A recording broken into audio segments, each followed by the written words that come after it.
Salve concurseiros e concurseiras de plantão. Galera, um comentário aqui rápido, vamos comentar rapidamente as 10 questões cobradas no nosso simulado 2, simulado esse que faz parte do nosso projeto atualizado para a Polícia Penal aqui do Estado do Espírito Santo. Combinamos com vocês, né, que traríamos ali os blocos de metas, para cada bloco de metas aplicaríamos aí um simulado de verificação.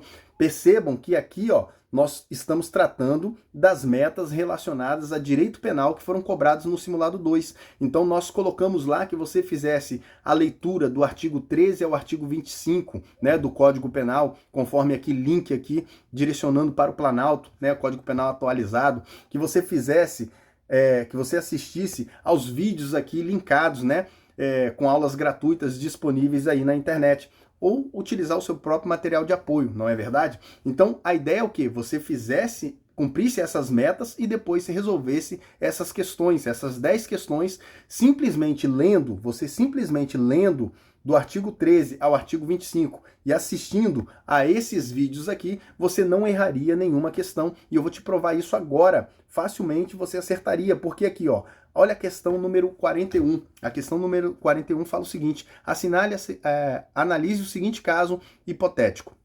Vilma foi presa em flagrante por tentativa de homicídio contra Alice, né, sua inimiga mortal. De acordo com o Código Penal, neste caso, pune-se a tentativa do homicídio com a pena correspondente ao crime consumado diminuída. Então ele quer saber a literalidade que você vai encontrar lá no artigo 14, inciso 2º, parágrafo único do Código Penal. Vamos ler lá, ó. Artigo 14, disse o crime, inciso 2º, tentado, quando iniciada a execução, não se consuma por circunstâncias alheias à vontade do agente. Parágrafo único, salvo disposição em contrário, porque existem exceções, tá?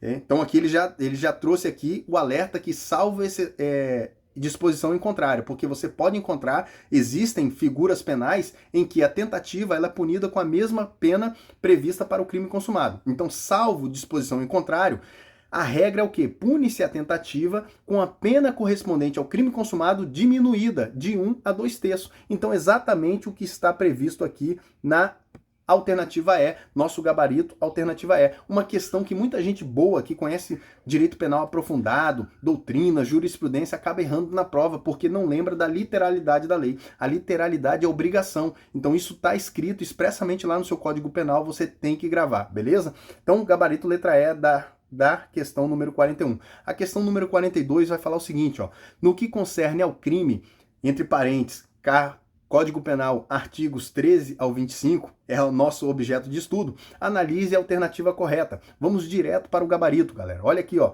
a linha B, né? A alternativa B fala o seguinte: o erro sobre o elemento constitutivo do tipo legal do crime exclui o dolo, mas permite punição por crime culposo, se previsto em lei. Se você ir lá no seu artigo 20 do Código Penal, você vai encontrar o texto aqui embaixo aqui, ó. Tá aqui, ó. Tá lá no Código Penal, artigo 20. O erro sobre o elemento constitutivo do tipo legal de crime exclui o dolo, mas permite a punição por crime culposo, se previsto em lei. Exatamente o que está escrito no Código Penal foi cobrado como alternativa da sua questão. Não teria como você marcar outra questão a não ser a letra B aqui, beleza? Então, olha aqui. Aqui ele está trabalhando o erro de tipo. Existe um conhecimento mais aprofundado. Se você assistiu aos vídeos, que linkamos lá, o professor vai falar sobre o erro de tipo. Ele vai falar que o erro de tipo pode ser excusável, inexcusável, né? Ou vencível, invencível. Então sempre o erro de tipo ele vai excluir o dolo. Agora, se ele for vencível, se for um erro que uma pessoa mais diligente não cometeria, ele vai excluir somente o dolo e vai permanecer a responsabilidade por culpa. Se o tipo penal trouxer a previsão legal para o crime culposo, no caso, o agente vai responder. Então isso você vai aprender lá assistindo aos vídeos, mas aqui bastava o conhecimento da lei, a literalidade da lei, e vai ser assim no seu concurso. Muitas questões você vai acertar simplesmente conhecendo a literalidade da lei, então por isso que é importante você fazer a leitura. Artigo 43, vamos lá, tô maluco. A questão número 43 fala o seguinte: Joana caminhava pela rua quando percebeu que um cachorro de grande porte se desvencilhou da coleira de seu dono e correu ferozmente em direção de uma criança que brincava na calçada. Com o objetivo de proteger a criança, Joana atirou uma pedra na cabeça do animal que veio a falecer. Então ele quer saber aqui o seguinte, ó, considerando os fatos acima, Joana agiu em estado de necessidade que afasta a culpabilidade. O estado de necessidade não afasta a culpabilidade, ele afasta a ilicitude. Estado de necessidade é causa de exclusão da ilicitude. Em legítima defesa? Não foi legítima defesa. Né, que exclui a tipicidade, aqui ó, em estado de necessidade que afasta a ilicitude da conduta, perfeito. Então aqui o membro da banca quis fazer uma pegadinha. Se você conhece a diferença entre agir em estado de necessidade ou em legítima defesa quando se trata de um ataque de animal. Então isso aqui você vai ter que conjugar a literalidade, a letra da lei, com o conhecimento doutrinário e jurisprudencial. Se você assistiu aos vídeos, você vai ver que o professor fala sobre isso, tá? Então, a legítima defesa, vamos ler o conceito, está no artigo 25 do Código Penal. Entende-se em legítima defesa quem, usando moderadamente dos meios necessários, repele injusta agressão. Agora, vamos fazer um parente. Injusta agressão, você vai ter que ler agressão humana, tá? O animal te ataca, o humano te agride. Então, a injusta agressão humana, tá? Injusta agressão iminente, atual ou iminente, a agressão está acontecendo ou está prestes a acontecer, você pode agir em legítima defesa a direito seu para proteger um direito seu ou de terceiro, tá? A direito seu ou de outrem. Esse é o conceito de legítima defesa. Agora, olha o estado de necessidade aqui, ó. Estado de necessidade, artigo 24 do seu Código Penal, vai falar o seguinte: considera-se em estado de necessidade quem pratica o fato para salvar de perigo atual que não provocou. Então aqui é um perigo atual, que você não provocou por sua vontade, nem podia de outro modo evitar, direito próprio ou alheio. Também você age em estado de necessidade para proteger um direito próprio, um direito seu, ou de terceiros, né?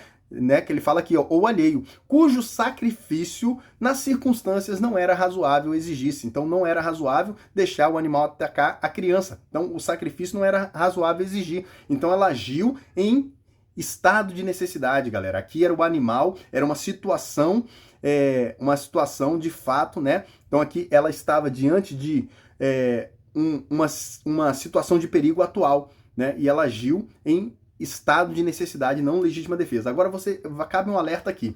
Existe a possibilidade de você agir em legítima defesa contra um ataque de animal. Só que somente um caso, a doutrina fala muito sobre isso, né? Que é quando o animal é utilizado como instrumento pelo ser humano. Então, se o dono do animal solta o animal da coleira e instiga o animal, pede o animal para atacar a pessoa, ali você está agindo contra a agressão do animal, mas esse animal está sendo utilizado como instrumento pelo ser humano. Então, nesse caso, você vai estar agindo em legítima defesa contra aquele proprietário do animal, beleza? Então, é o único caso, fique ligado, não erre isso na sua prova. Vamos aqui à questão número 44. Cássio, com a intenção de matar Patrício, efetua disparos de arma de fogo em sua direção, mas atinge o seu braço e que o faz cair no chão. Enquanto caminha na direção de Patrício para efetuar um novo disparo, Cássio percebe a aproximação de policiais e se evade do local, deixando Patrício apenas com um ferimento no braço. Perceba que eu marquei aqui, grifei, coloquei em vermelho para você perceber. Olha só, Cássio atirou contra Patrício, correto? Acertou no braço de Patrício. Patrício caiu ao chão. Ele estava se direcionando para cima de Patrício para efetuar outro disparo, porque ele sabia que aquele disparo no braço não ia atingir o objetivo que ele queria, que era o que? A morte de Patrício. Então, quando ele estava se aproximando para efetuar outro disparo, perceba aqui, ó, ele percebeu a aproximação de policiais. E por isso ele se evadiu do lugar. Olha só, ele vai querer te fazer analisar se foi tentativa, se foi desistência voluntária, né, se foi arrependimento posterior, arrependimento eficaz. O membro da banca sempre vai trabalhar esses institutos em diferenciação. Então aqui se trata de tentativa. Nós já vimos lá que o artigo 14, parágrafo, inciso 2º, fala-se que é tentado o crime quando iniciada a execução. Então ele já havia iniciado a execução, ele efetuou um disparo, acertou o braço. A vítima caiu ao chão, ele estava se direcionando para efetuar outros disparos, então ele já estava nos atos executórios. porém ele percebeu a aproximação de policiais. E essa circunstância alheia à vontade dele fez com que ele se evadisse do local e o crime não se consumou. Então ele não desistiu voluntariamente, ele não praticou o crime por circunstâncias alheias à vontade dele. Qual foi a circunstância? A aproximação dos policiais. Por isso que ele não consumou o crime. Então se trata de uma tentativa aqui, ó, nosso gabarito, letra A, beleza? Gabarito letra A. Por quê? Vamos ver aqui, ó, a diferença. Você não pode confundir a tentativa com o Instituto da Desistência Voluntária e do Arrependimento Eficaz, que você vai encontrar no artigo 15 do seu Código Penal. Vamos ler aqui, ó. O agente que voluntariamente desiste de prosseguir na execução, voluntariamente desistiu. Isso é desistência voluntária. Ou impede que o resultado se produza, só responde pelos atos já praticados. Então, olha aqui. Quando o agente voluntariamente desiste, vamos dizer que o Cássio efetuou o disparo contra Patrício. Então o Patrício caiu ao chão. Naquele momento ali, ele começa a pensar assim, ele sabe que só atingiu o braço, ele queria efetuar outros disparos para matar ali o Patrício, mas ele estava sozinho, ele e o Patrício tinha mais munição no revólver, ele desistiu voluntariamente, foi embora. Ele se conteve somente com aquele disparo no braço. E aí, Patrício não faleceu, né? Foi socorrido pelas pessoas ali do local, foi ao hospital, fez o curativo e sobreviveu. O Cássio, nesse caso, ele desistiu voluntariamente. Aqui, artigo 15, primeira parte do artigo 15, né? O artigo 15 traz dois institutos dentro do mesmo artigo. Primeira parte, desistência voluntária. Segunda parte, arrependimento eficaz. Então, aqui, na desistência voluntária, ele desistiu voluntariamente. Não foi uma circunstância alheia à vontade dele, né? E o crime não se consumou. Então ele não vai responder pelo resultado. Ele não vai responder pelo resultado é o quê? Tentativa de homicídio. Ele vai responder ali pela lesão corporal que ele causou no Patrício. Da mesma forma, se ele se direcionasse a Patrício e efetuasse mais todos os disparos da arma que ele tivesse em mãos ali, e ele muito ruim de mira, né? Tem que ser muito ruim de mira, ele só acertasse ali na perna e tal, ou então ele acertasse até o corpo ali da vítima num local ali mais grave, e ali a vítima sozinha ali, se ficasse ali no local sozinha, ela viesse a falecer em decorrência da perda sanguínea ali, de perda de sangue, né? Então ele faz o quê? Ele se arrepende, aí ele vai, logo depois que ele já executou todos os atos executórios, concluiu todos os atos executórios, ele vai, coloca o Patrício dentro do carro, leva o Patrício ao hospital e salva o Patrício. Então, na sua segunda conduta, ele pratica uma conduta que impede, né, que o resultado se produza. Ele impede o resultado morte, né? Por uma conduta subsequente a ele concluir todos os atos executórios. Ele pratica uma nova conduta e impede a produção do resultado. Arrependimento eficaz. E aí, como o Patrício não faleceu em decorrência desse arrependimento eficaz, dessa conduta de prestar o socorro e evitar o resultado, ele também vai responder somente pela lesão corporal. Ele não vai responder pelo resultado tentativa de homicídio. Mas isso aqui é um aprofundamento que você vai encontrar lá assistindo aos vídeos. Bastava aqui você saber que essa situação aqui, dele perceber a aproximação dos policiais, é uma circunstância alheia à vontade dele, beleza? Então, é uma circunstância alheia à vontade dele. Se os policiais não estivessem se aproximando, ele ia continuar, desculpa, ele ia continuar e ia consumar o crime, beleza? Então, aqui se trata de uma circunstância alheia à sua vontade, por isso o gabarito letra A. Vamos aqui agora à questão 45. Fala o seguinte: segundo o Código Penal brasileiro, o crime é consumado quando, iniciada a execução, não se consuma por circunstância alheia à vontade do agente. Literalidade, já falamos aqui, né? Tentativa, artigo 14, inciso 2º. Iniciou a execução, não se consumou por circunstância alheia à vontade do agente, o crime é tentado. Então aqui queria somente o conceito de tentativa. Então a nossa alternativa A é o gabarito da questão 45. Facilmente você acertaria. Vamos aqui agora a 46. A omissão prevista no Código Penal brasileiro é penalmente relevante quando o omitente devia e podia agir para evitar o resultado. O dever de agir incumbe a quem? Olha só, aqui ele está trabalhando o artigo 13 do seu Código Penal e está trabalhando aqui o parágrafo 2º da omissão, que fala da omissão penalmente relevante. Também literal, galera, aqui você precisaria só complementar, né? Ele fala aqui, ó, a omissão, se você ir lá no artigo 13, parágrafo 2º, você vai encontrar lá, ó, questão cobrou lá o artigo 13, parágrafo 2º, a linha A, né? Então aqui, ó, parágrafo 2º, a omissão penalmente relevante quando o omitente devia e podia agir para evitar o resultado, omissão penalmente relevante, né? Quando o agente devia, ele tinha o dever, né? É um binômio. Você tem que ter o dever, você tem o dever de evitar o resultado, mas você tem que poder fazê-lo, né? Se você tem o dever, mas você não pode fazê-lo, por qualquer circunstância, você não vai cair sobre você o artigo 13, parágrafo 2º da omissão penalmente relevante. Então aqui a omissão penalmente relevante, você não responde pela omissão, você responde pelo resultado, tá? Por exemplo, quando você pega um crime lá de omissão de socorro, todos nós temos o dever, né, de solidariedade para prestar socorro àqueles que se encontram em situação que precisam de um socorro, né? Ou quando você não pode prestar o socorro, você tem que acionar a autoridade competente. Agora, se você está diante de um dever legal, né, aqui uma omissão penalmente relevante, se você se encontra previsto entre uma das causas do artigo 13, parágrafo 2º, a linha A, B e C do Código Penal, faça a leitura lá, você não vai responder pela omissão, você não vai responder por omissão de socorro, você vai responder pelo resultado, né? Se o resultado foi morte, você vai responder pelo homicídio. Então aqui, ó, ele queria só complementar com a linha A. Fala o seguinte, a omissão penalmente relevante, quando o omitente podia e devia agir para evitar o resultado. O dever de agir incumbe a quem? A linha A tenha por lei a obrigação de cuidado, proteção e vigilância. Exatamente o que está previsto aqui no item B, né? Na alternativa B, né? Quem tenha por lei a obrigação de cuidado, proteção e vigilância. Existem os outros casos, na linha B e na linha C.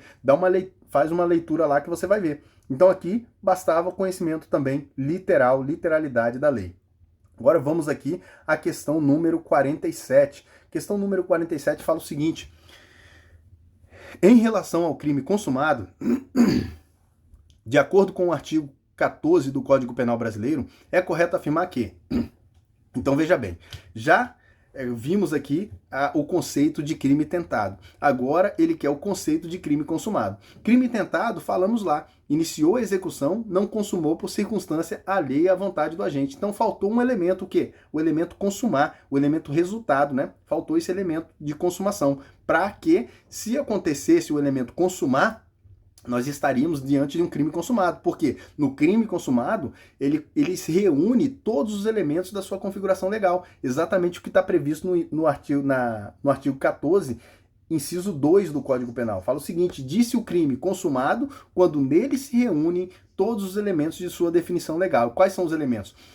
Cogitação, atos preparatórios, execução, consumação. Se reuniu todos esses elementos aqui, né, o iter criminis, se reuniu todo, está presente, o crime está consumado. Então, por isso que aqui o nosso gabarito é a letra D, né? A alternativa D aqui é o nosso gabarito da questão 47. A questão 48 também literal. Olha aqui, ela fala o seguinte, ó: assinale a alternativa que preenche corretamente a lacuna. Apresenta-se como causa de exclusão da ilicitude. Ele quer saber o que é causa de exclusão da ilicitude. Se você ir lá no seu artigo 23 do Código Penal, ele fala que não há crime quando o agente pratica o fato. Então, logo em cima aqui tem um título, né? Fala o seguinte aqui, ó. Dentro do próprio Código Penal você vai ter o título: exclusão de ilicitude, ou seja, são causas que excluem ilicitude. Quais?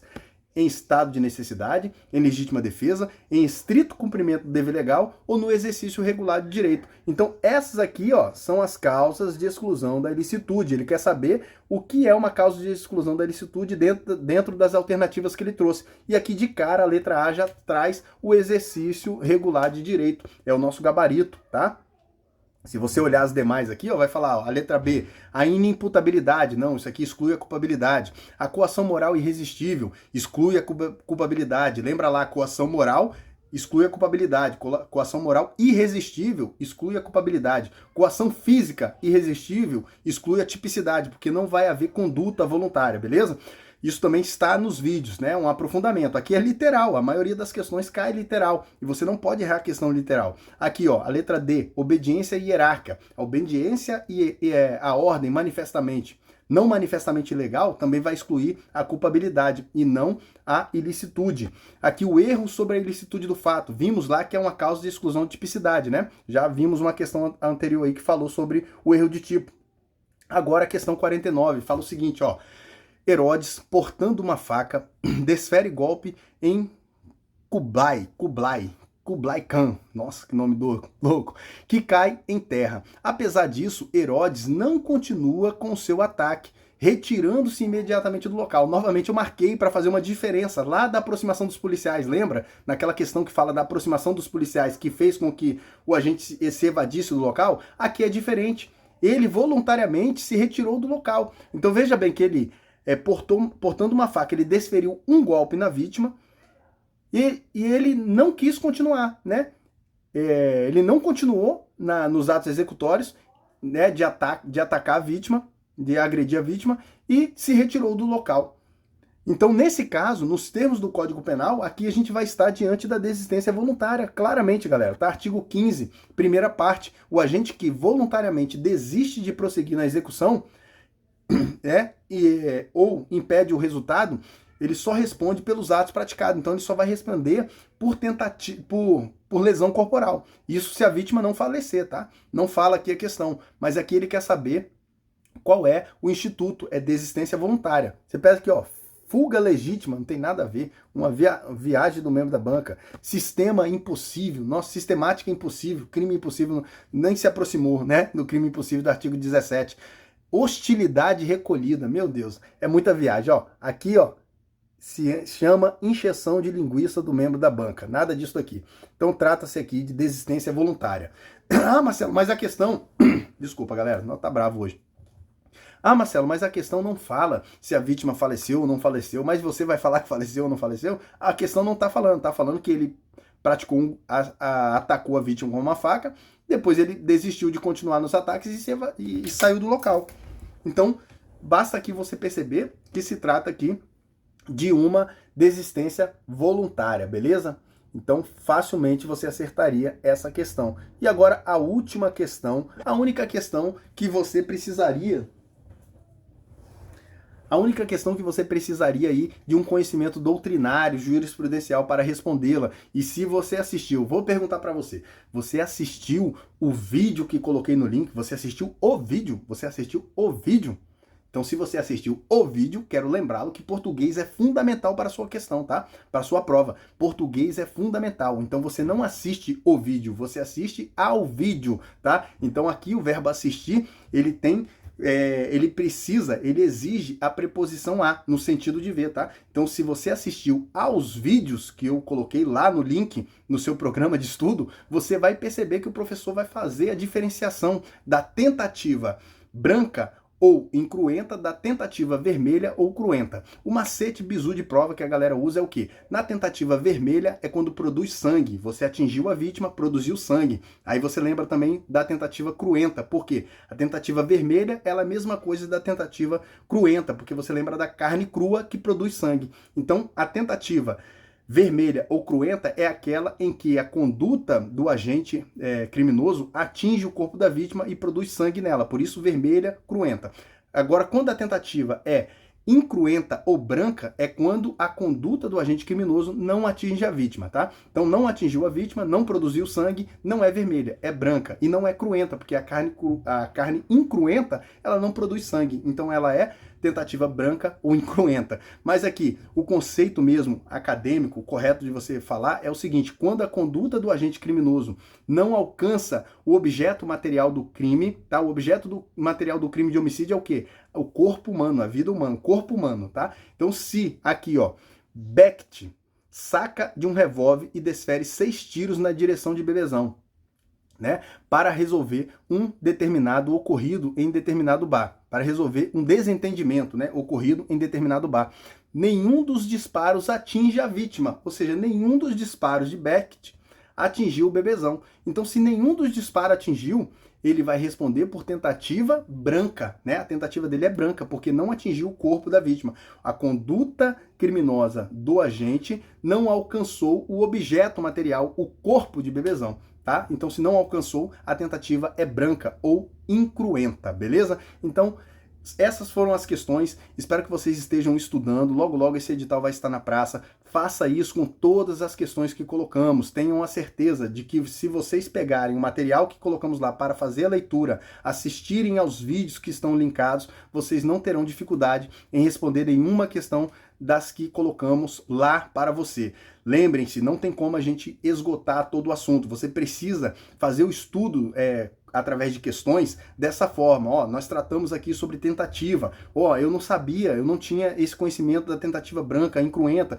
Então pega o seu resumo sobre tentativa, as questões de tentativa que você fez, coloca lá. Você sabe que a tentativa é quando iniciada a execução não se consuma por circunstância alheia da vontade do agente. Você sabe que se o agente pratica uma conduta e atinge a vítima, né, e a vítima não, o resultado não se produz em razão de circunstâncias alheias da vontade do agente, atingiu a vítima, essa tentativa, aí você vai aumentar o seu resumo. Olha, é uma tentativa vermelha ou cruenta, porque atingiu o corpo da vítima. Não, não atingiu o corpo da vítima, efetuou vários disparos, nenhum deles atingiu a vítima. Ele tentou executar o crime previsto no artigo 121 do Código Penal, matar alguém, mas por circunstâncias alheias à vontade dele. O agente era ruim de tiro, não acertou nenhum disparo na vítima. Então, se não acertou nenhum disparo na vítima, não se consumou por circunstâncias alheias à vontade do agente. Tentativa. E não acertou a vítima, tentativa branca ou incruenta. Fique ligado, não erre isso na sua prova. Tamo juntos, continuem firmes nos estudos que o resultado vai chegar. O resultado só chega para aqueles que persistem. Continuem persistindo.